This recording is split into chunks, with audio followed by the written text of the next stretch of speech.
So if you compare, what we aim at is try to compare the field measurement to the laboratory measurement. So if you try to compare these measurements, the main problem is that these measurements are made at completely different frequencies. And the question is, could we compare between this measurement although the frequency differ?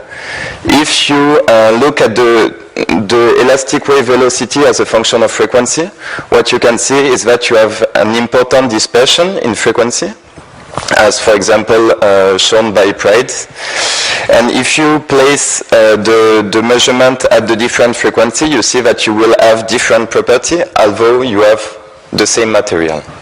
So we try to understand this effect of the frequency in fluid saturated rocks. So to better understand, we go back to the theory of, so the effect of the mechanical effect of fluid. So first, in poroelasticity, we can define two mechanical regimes.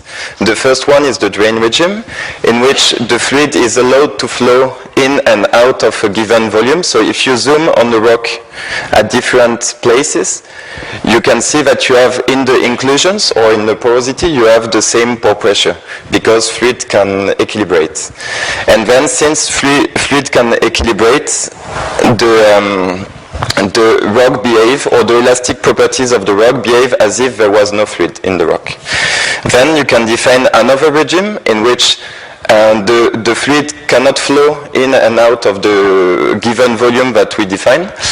And since it cannot flow out, it pressurizes during the pressure oscillation, and then it gets opposed to the deformation so that the compressibility decreases. So both regimes are relaxed, meaning that for a given representative elementary volume, the pore pressure is constant. And this allows us to define another regime, which is in case of isolated inclusions. And then for this third regime, you have the pore pressure that will be directly dependent on the inclusion. So for very compressible inclusion, like the microcracks, you will have very high pore pressure, and in the spherical pores, you will have lower pore pressure. And it can be shown that the compressibility is even more decreased in this case. So then, it was theorized that these three regimes are related by the frequency of measurement. That could explain the dependence to frequency of the elastic properties.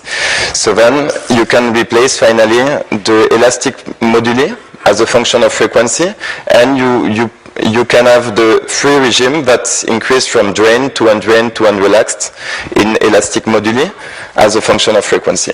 But then the question is that what happens in between these regimes? So is there a transition between this regime, like a dispersion attenuation transition? And so that's the aim of this study, and to try to understand experimentally how it behaves. So I will present shortly signal processing and calibration that were necessary to be able to measure dispersion and attenuation effect, results on Fontainebleau sandstone and interpretations. So first, to get the higher frequency measurements, you use the typical approach, which is sending elastic wave through the sample and measuring at the bottom of the sample. So you get the high frequency moduli if you assume a rock to be isotropic. And then the other method that needed to be calibrated is the so-called stress-strain method. So I will present most of the presentation will be on the isotropic solicitation, and at the end I will show a bit of the axial solicitation. So isotropic solicitation means that you have a hydrostatic pressure around the sample and you make it oscillate at very low amplitude to get the elastic response of the rock, and you measure the volumetric strain. And in the axial solicitation, you have a piston that you shift down on the sample, and you have a piezo actuator